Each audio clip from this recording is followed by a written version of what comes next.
ಮತ್ತಷ್ಟು ಡೀಟೇಲ್ಸ್ ಅನ್ನ ಕೊಡ್ತಾ ಹೋಗ್ತಾರೆ ನಮ್ಮ ಪ್ರತಿನಿಧಿ ಕವನ ನೇರ ಸಂಪರ್ಕದಲ್ಲಿ ಜಾಯಿನ್ ಆಗ್ತಿದ್ದಾರೆ ನ್ಯೂಸ್ ರೂಮ್ ಇಂದ.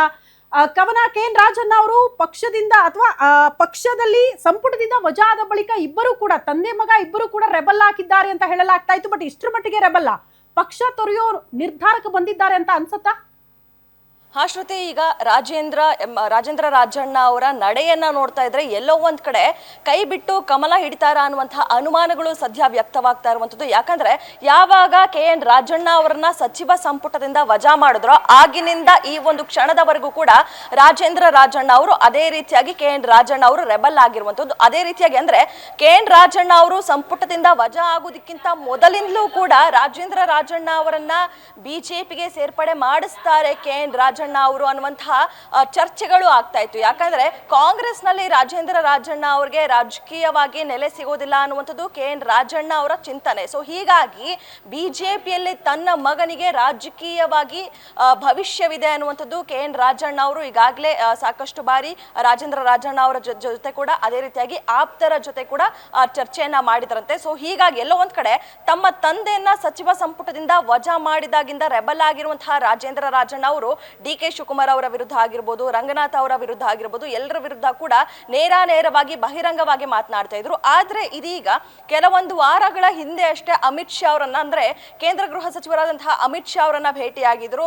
ಆ ಒಂದು ಫೋಟೋಗಳನ್ನ ಸಹ ರಾಜೇಂದ್ರ ರಾಜಣ್ಣ ಅವರು ಹಂಚಿಕೊಂಡಿದ್ರು. ಇದರ ಜೊತೆಗೆ ನಿನ್ನೆ ಅಷ್ಟೇ ಕೇಂದ್ರ ಸಚಿವರಾದಂತಹ ವಿ ಸೋಮಣ್ಣ ಹಾಗೂ ಪ್ರಹ್ಲಾದ್ ಜೋಶಿ ಅವ್ರನ್ನ ರಾಜೇಂದ್ರ ರಾಜಣ್ಣ ಅವರು ಭೇಟಿಯಾಗಿದ್ದಾರೆ. ಎಲ್ಲೋ ಒಂದ್ ಕಡೆ ಕೇಂದ್ರ ಸಚಿವರಾದಂತಹ ವಿ ಸೋಮಣ್ಣ ಅವರು ತುಮಕೂರಿನ ಸಂಸದರಾಗಿದ್ದಾರೆ. ಸೊ ಹೀಗಾಗಿ ಜಿಲ್ಲೆಯ ಕೆಲ ವಿಚಾರಗಳ ಬಗ್ಗೆ ಚರ್ಚೆ ಮಾಡಿದ್ದಾರೆ ಅನ್ನುವಂಥದ್ದು ಮೇಲ್ನೋಟಕ್ಕೆ ಆಗಿದ್ರೂ ಸಹ ಪ್ರಹ್ಲಾದ್ ಜೋಶಿ ಅವ್ರನ್ನ ಕೂಡ ಭೇಟಿಯಾಗಿರ್ಬೋದು. ಅಂದ್ರೆ ಮೋದಿ ಸಂಪುಟದ ಪ್ರಮುಖ ಸಚಿವರನ್ನೇ ಇದೀಗ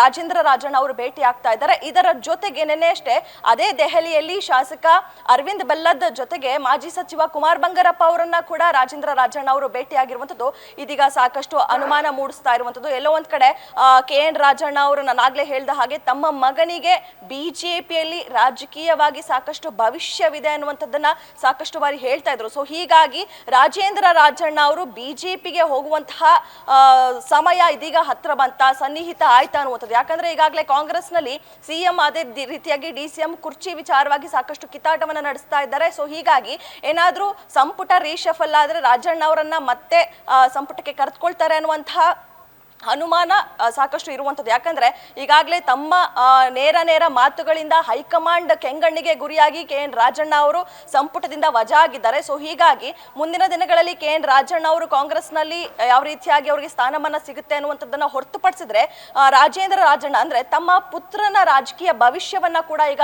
KN ರಾಜಣ್ಣ ಅವರು ನೋಡ್ಬೇಕಾಗಿದೆ. ಸೊ ಹೀಗಾಗಿ KN ರಾಜಣ್ಣ ಅವರು ತಮ್ಮ ಪುತ್ರನನ್ನ ಬಿಜೆಪಿಗೆ ಸೇರ್ಪಡೆ ಮಾಡಿಸ್ತಾರ ಅನ್ನುವಂತಹ ಅನುಮಾನಗಳು ಇತ್ತು. ಸೊ ಹೀಗಾಗಿ ಈಗ ಇರುವಂತಹ ಬೆಳವಣಿಗೆಗಳು ಅಂದ್ರೆ ರಾಜ್ಯದಲ್ಲಿ ಈ ಬೆಳವಣಿಗೆಗಳಾಗ್ತಾ ಇದ್ದಾರೆ, ಬ್ರೇಕ್ಫಾಸ್ಟ್ ಪಾಲಿಟಿಕ್ಸ್ ಆಗ್ತಾ ಇದ್ದಾರೆ. ಅತ್ತ ದೆಹಲಿಯಲ್ಲಿ ರಾಜ್ಯ ಬಿಜೆಪಿಯ ಪಾಲಿಟಿಕ್ಸ್ ಕೂಡ ಶುರುವಾಗಿರುವಂತದ್ದು. ಸೊ ಹೀಗಾಗಿ ಈ ಒಂದು ಫೋಟೋಗಳು, ಈ ಭೇಟಿಗಳನ್ನ ನೋಡ್ತಾ ಇದ್ರೆ ಎಲ್ಲೋ ಒಂದ್ ಕಡೆ ರಾಜೇಂದ್ರ ರಾಜಣ್ಣ ಅವರು ಬಿಜೆಪಿಗೆ ಸೇರ್ಪಡೆ ಆಗುವಂತ ಸಮಯ ಈಗ ಹತ್ರ ಆಗಿರುವಂತದ್ದು. ಶ್ರುತಿ, ಓಕೆ ಕವನ, ಧನ್ಯವಾದಗಳು ತಮ್ಮೆಲ್ಲ ಮಾಹಿತಿಗೆ.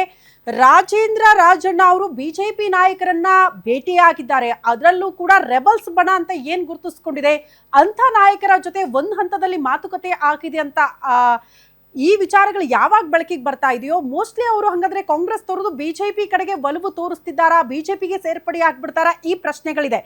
ಈಗ ಆಗದೆ ಹೋದ್ರೂ ಕೂಡ ಎಲೆಕ್ಷನ್ ಹೊತ್ತಿಗೆ, ಮುಂಬರುವಂತ ಎಲೆಕ್ಷನ್ ಹೊತ್ತಿಗೆ ಇಂಥದ್ದೊಂದು ಬೆಳವಣಿಗೆ ಆದ್ರೂ ಕೂಡ ಆಶ್ಚರ್ಯ ಪಡೋ ಹಾಗಿಲ್ಲ.